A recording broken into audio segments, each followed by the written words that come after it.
illustration au présent, parfois une promenade. Nous plongeons dans le paysage avec des phrases, des pensées au pouvoir de parfum et de paradoxes. Parfois la poussière. On la disait de Pékin, de Palmyre ou de Pompéi. On la partageait en plein poumon, on parlait de physiquement posséder la poésie.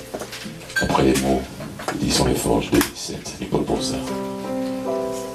Au prochain invité, je disais qu'il allait arriver un peu plus tard, non, il est déjà arrivé.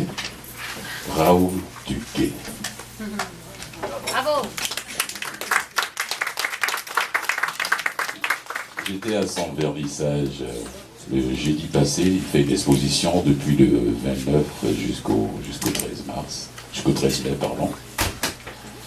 Et voilà, je peux tout refuser, mais ce spécial hommage à l'école, non, Fulgence, je peux pas me permettre. Raoul, il est déjà debout, oui, je crois qu'il était encore assis. Mesdames et messieurs, on accueille chaleureusement Raoul Duquet.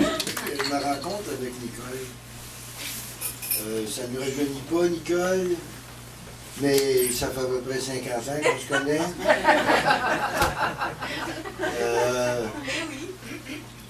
Si je me suis déplacé ici, c'est parce que dans mon cœur, ta présence en tant que poète, poétesse dans la littérature québécoise était une aventure très intimiste au début des années 64-65. Au moment où, avec Roger Soublière et tout, je me rappelle, tu sais, au perchoir d'Haïti, là, c'est loin en tabarouette, avec Juan Garcia, un chef-d'œuvre, Juan Garcia, un chef-d'œuvre oublié, à mon sens en tout cas.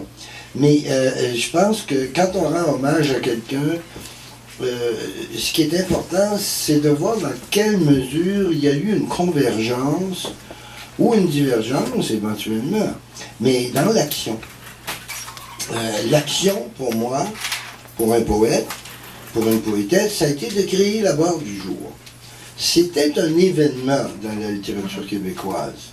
Il y avait la revue Le Canada français et la revue Liberté, dans lesquelles, tu me corriges s'il y en avait d'autres, mais il me semble que c'était les plus importantes, où on pouvait publier des poèmes. Nicole a fondé la barre du jour, et pour la première fois, d'une certaine manière, l'accessibilité à la poésie était centrée dans une revue qui ne faisait pas de quartier, qui ouvrait la porte à la modernité, qui accueillait tous les textes qui pouvaient jeter un éclairage sur la position du poète dans la société. C'est ce qu'elle a fait. Je pense que c'est un très grand mérite d'avoir créé la barre du jour qui a duré très longtemps, parce qu'il y a eu la nouvelle barre du jour, et dans la barre du jour, j'ai écrit aussi. Et quand on s'est connus, Nicole, je commençais d'écrire mes 2 premiers recueils de poèmes. J'étais à l'Université de Montréal en faculté de philosophie. Et au lieu de remettre ma thèse de doctorat, j'ai remis 2 recueils de poèmes, Ruth et Hors le cycle du sang dure donc, à cette époque-là. Mais on se fréquentait. On était très près parce que je pense que le noyau était quand même petit. Il y avait Michel Beaulieu, bon, et puis bon, quelques autres, là. Mais je me rappelle des premières fois que je lisais en public des poèmes. Et c'était en compagnie de Nicole. Le deuxième moment, beaucoup plus important, parce qu'il a une dimension internationale. Nicole Brossard a été l'hôtesse et l'animatrice d'un spectacle de poésie ou d'une tribune poétique où elle donnait la parole aux poètes, mais c'était à l'Exposition universelle de Montréal. Et ça, moi, ça a été mon coup d'envoi, personnellement. Et je veux te remercier de m'avoir permis de rencontrer Walter Boudreau. qui était le musicien derrière et qui a dit c'est qui ce fou-là? Et qui a tripé. Et moi, la rencontre avec Walter Boudreau est extrêmement significative dans ma vie parce que c'est la rencontre de la folie créatrice. Et grâce à toi, c'est advenu parce que, je pense, je ne sais pas comment ça s'est passé, là, mais les poètes pouvaient, selon leur désir, être ou pas accompagnés par l'orchestre. Puis Walter Boudreau était accompagné par des musiciens de jazz qui étaient les meilleurs de l'époque, lui-même étant un chef-d'œuvre comme musicien. Et aujourd'hui, il est directeur artistique de la Société de musique contemporaine. Et grâce à toi, on a fondé l'Infonie, qui fut un ouragan culturel qui a duré quelques années seulement au Québec, mais on a bossé de la merde dans le tabarouette. Qui a vu l'Infonie ne peut l'oublier. Impossible. Alors, est-ce qu'il y a du monde qui a vu l'Infonie ici? Ah bon, regarde. Ah, écoute, il n'y a pas juste toi qui moi qui est moins jeune qu'avant. Alors, je voulais rappeler ça, l'importance que tu as dans la littérature québécoise, et particulièrement le tremplin que tu as été pour la poésie au Québec. Alors, bravo.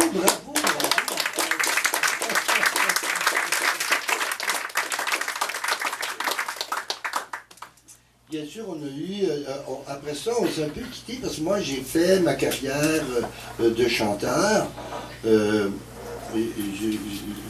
Mais j'ai été très touché que tu viennes à l'hommage que Fulgence avait préparé pour moi. Ça m'a beaucoup touché parce que parfois, 50 ans plus tard, que reste-t-il de tes amis?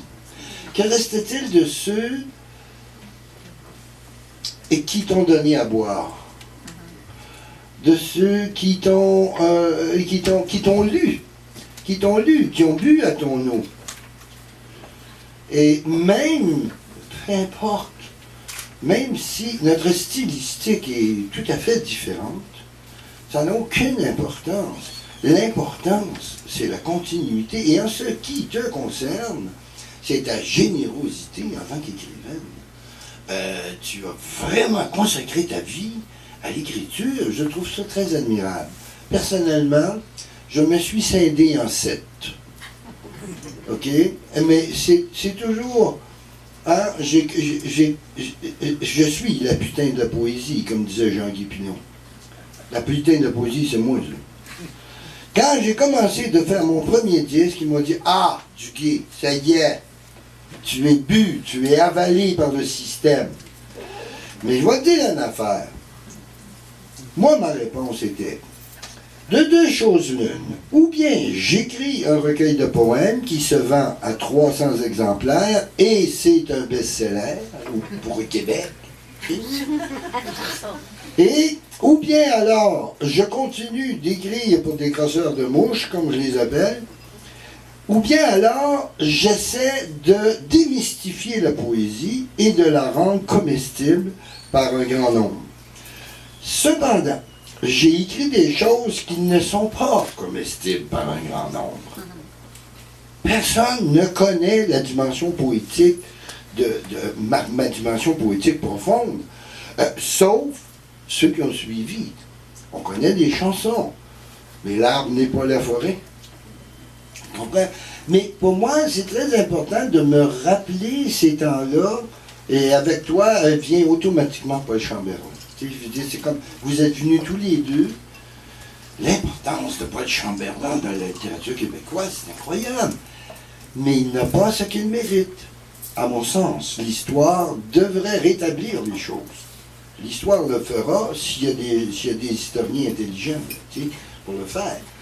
Ce que j'ai fait, je vais te laisser le livre. Tu te rappelles de...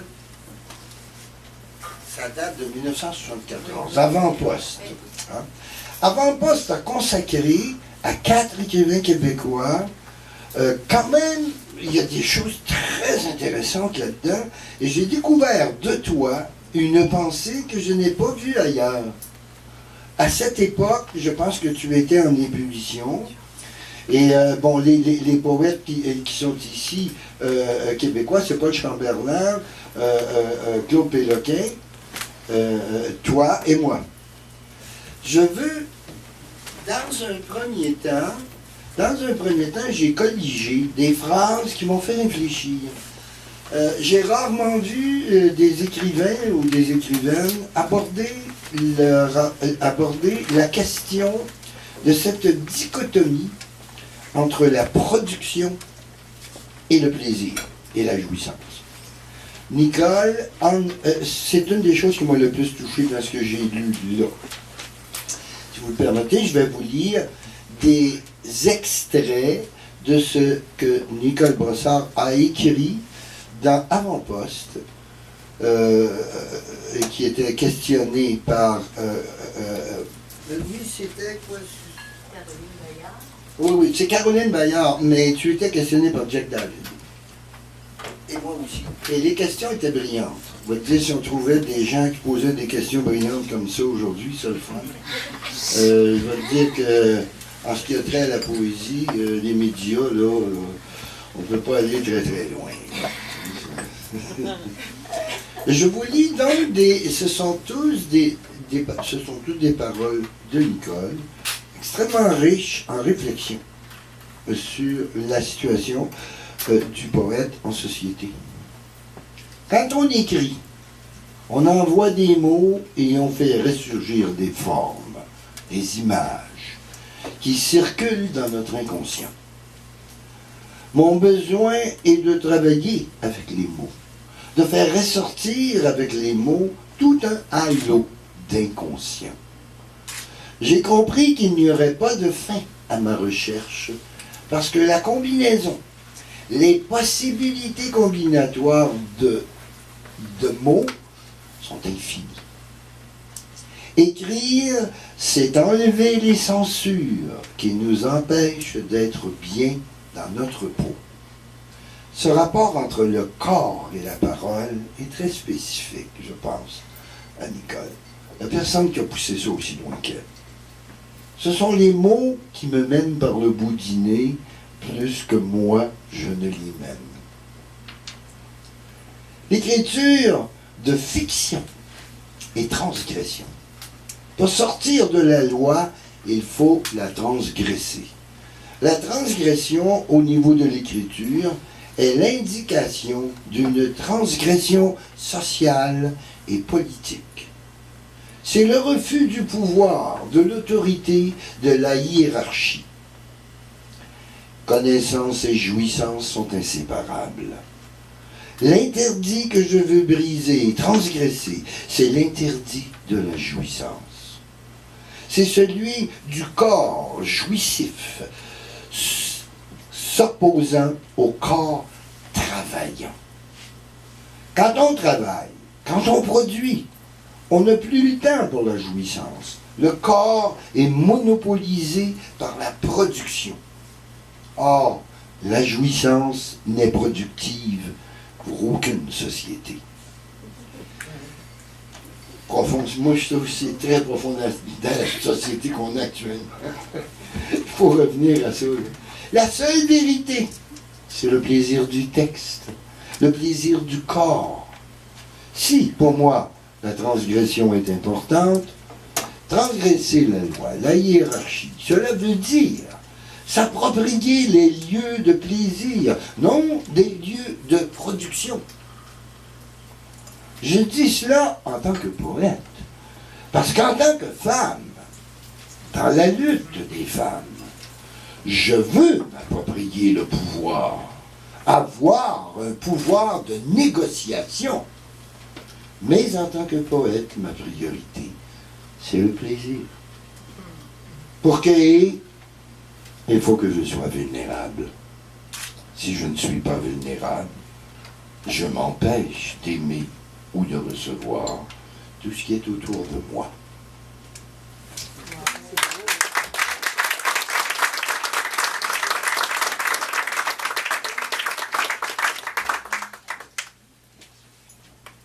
Naturellement, le nombre de textes poétiques qui ont vu le jour à la barre du jour est considérable, étant donné l'assiduité, la continuité de Nicole Brossard à maintenir la barre de cette barre du jour. C'est rare que des revues de poésie durent aussi longtemps. Ça a duré combien de temps, Nicole?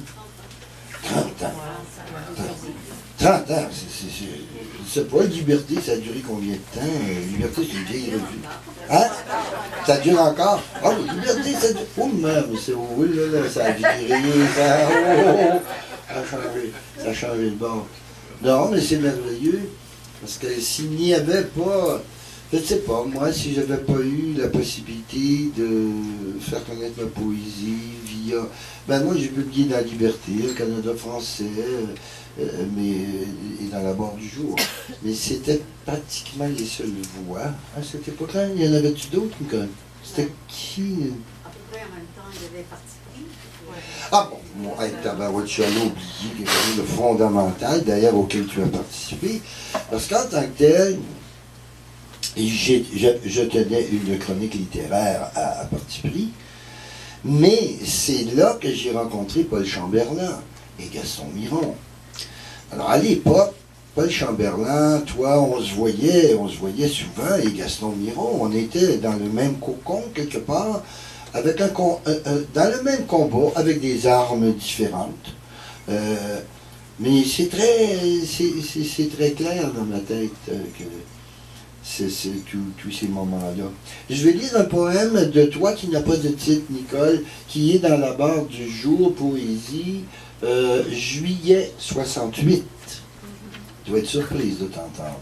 Comme je l'ai été quand tu as lu un de mes poèmes. Il dit, ah, oui, j'ai écrit ça. Tu sais, quand tu retournes 40 ans derrière, tu dis, ah oui, j'ai écrit ça. Il y a 40 ans. Ah bon, oui. Du délirant partout.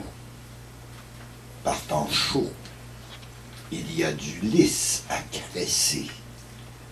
Rien de plus. Car glisser est toujours réciproque, dans le sens unique, où chair et lisse dorment parfaitement voraces. En dessous, plus profondément, encore bien enfoui. Ce pourquoi j'écris muet dans l'entre-deux lieux, cri mouvant au-dessous, exagérément inutile. Rien à dévorer. Ce qui sous-tend que tout est à qui vorace tend vers. Tout fige blanc dans le temps heureux, fort sombre aussi. Tout chaos quand passe trop ta main, alors départ vers ventre, dont le tout y est en pousse en puissance, dépasse la mesure et jamais ne se borne, ligne courbe, jamais ne fige au passé ce que le ventre épouse de l'avant. À mon dire nue la couleur, tant fictive que vraie, entame dans le noir délirant. Du tout au tout, vorace, tant que sombre s'agite, découpe dans le temps l'axe, le rend visible, luisant, le sollicite, parfait. Du centre toujours jaillit de sens, ici vers là, sur tout blanc, plus encore éclairant. Doucement, tout redevient normal, palpite cependant les lèvres, comme si l'ordre des mots cherchait à nouveau l'axe précis. Alors, tout est lieu commun à distinguer, et redire fragments et ouvertures certaines sur l'instant. et la liaison se fait instantanément. Et le jeu se double. Énigme, il arrive que cela se disperse et se fait qu'il est difficile d'en conclure un gémir. Et la continuité motive la circulation. Circulation cruelle dans un sens, puisque le motif crée tôt l'identité. Et parfois, poursuivre cette nouvelle création ne fait que l'éteindre. Alors, il n'est que de prétendre à la perspective, à la longue échéance, et s'ajoute le regard. Les mots s'est ému, antérieur. Un, écorché. Le dire est l'arme propre, luisante, parfaite même. Deux, ruser contre le tout, espace ombré. Le si bien dire et s'interrompre cependant. 3. Désirer l'abîme pur. L'écrire pour l'avoir pensé. 4. Risquer. Formuler la forme. 5. Alors, gémir à la ronde ou corrompre. 5. Éternelle vibration. Un mot en étire un autre. 7. À tout moment, sa lumière, ses lignes obsédantes, ses digressions. Évidence cherchant à joindre les deux bouts. Équivoque.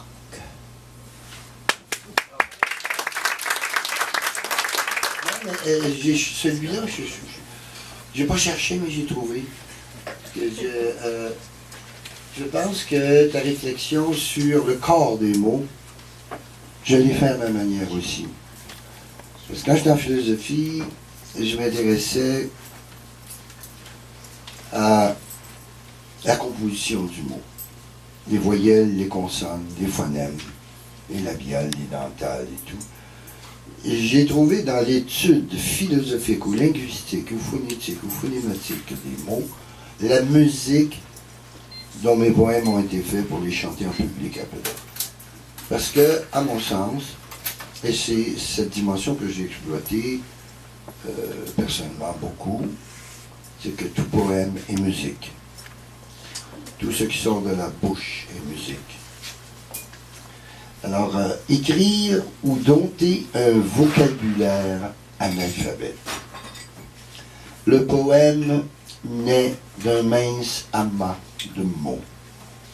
Écrire, c'est pétrir l'argile de son chaos le plus intime. Mordre, mâcher, manger sa propre poussière. Mais, mal choisi, les mots meurent d'inanité. Le mot naît d'un amas de lettres libres. Écrire, c'est sculpter la forme de son vide intérieur. Pour faire planer l'esprit entre chaque syllabe. Mais mal choisi, les lettres meurent, attonnent. La lettre naît d'un simple amas de lignes.